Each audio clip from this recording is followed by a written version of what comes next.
Hello, কেমন আছো তোমরা সবাই? আশা করি সবাই অনেক ভালো আছো। আজকে আবার একটা নতুন ভিডিও নিয়ে এলাম। কালকে নবান্ন, তাই আজকে ঠাকুর ঘরটাকে পরিষ্কার করার পালা।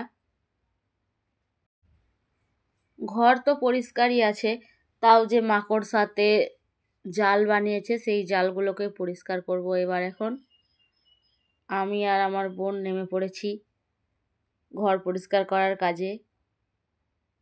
আমাদের ঘরে সাদা রং করা আছে, আর ঘরের ওই কোণাটা কেমন একটা হয়ে গেছে। যেহেতু বাড়ির বাইরেটা প্লাস্টার করা নেই, সেই জন্যই ওরকমটা হয়েছে। এই মাকড়সাগুলো না প্রচুর অত্যাচার করে।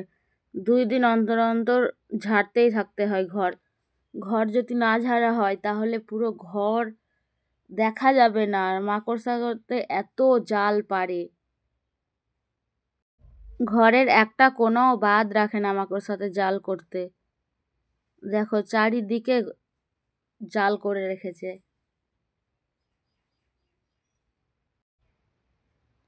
এই দেখো, এই দেওয়ালে যে হাতের ছাপটা দেখছো, এটা তো সবাই জানো, দুর্গা ঠাকুর বিসর্জন হয় তখন দেওয়ালে হাতের ছাপ দিতে হয়, সেই দেওয়া আছে। ঘরের ওপরটা পরিষ্কার করার পর খাটের তলাটা পরিষ্কার করার জন্য ভাইকে কাজে লাগিয়ে দিয়েছি। ভাই স্কুল থেকে আসা মাত্রই ভাইকে কাজে লাগিয়ে দিয়েছি খাটের তলা পরিষ্কার করতে।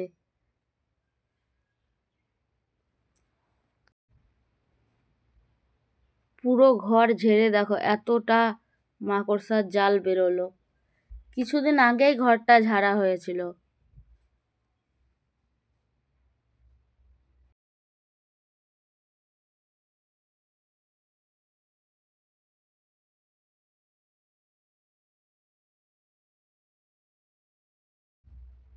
ঘর ঝাড় দেওয়ার পর আমাদের ঘরের যত ঠাকুর আছে সব ঠাকুরগুলোকে পরিষ্কার করে নেব। বেশি ঠাকুর নেই, কয়েকটাই মাত্র আছে ঠাকুরের ছবি, সেগুলোকে পরিষ্কার করে নেব।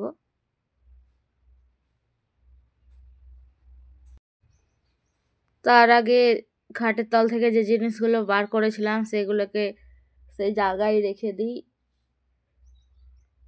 না হলে এক্ষুনি আমার ঠাকুমা এসে দেখবে, দেখে বকবে।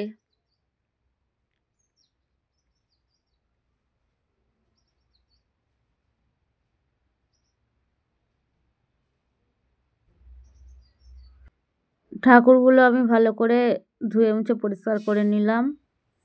আমার ঠাকুরগুলো পরিষ্কার করা হয়ে যাওয়ার পরে মা এই দেখো এখানে বসুটা লেপে দিচ্ছে, ভালোভাবে লেপে দিচ্ছে বসুটা। এটাতে কালকে নবান্নর দিনেই আলপনা দেওয়া হবে, তেল সিঁদুর দেওয়া হবে বসুটার ওপর। রাত্রেবেলার আবার এটাকে পুজো করা হবে, যেটাকে বাস্তকে ভাত দেওয়া বলে আমাদের, তোমাদের কি বলে আমি জানি না, তো করা হবে। এরপরে সব মুছে নিয়ে এবার ঘর মুছছি। ঘর মোছা হয়ে গেলে এই দেখো ঘরের এবার ফাইনাল লুক। খাটের ওপর জিনিসগুলো এখনো গোছাতেই আছে।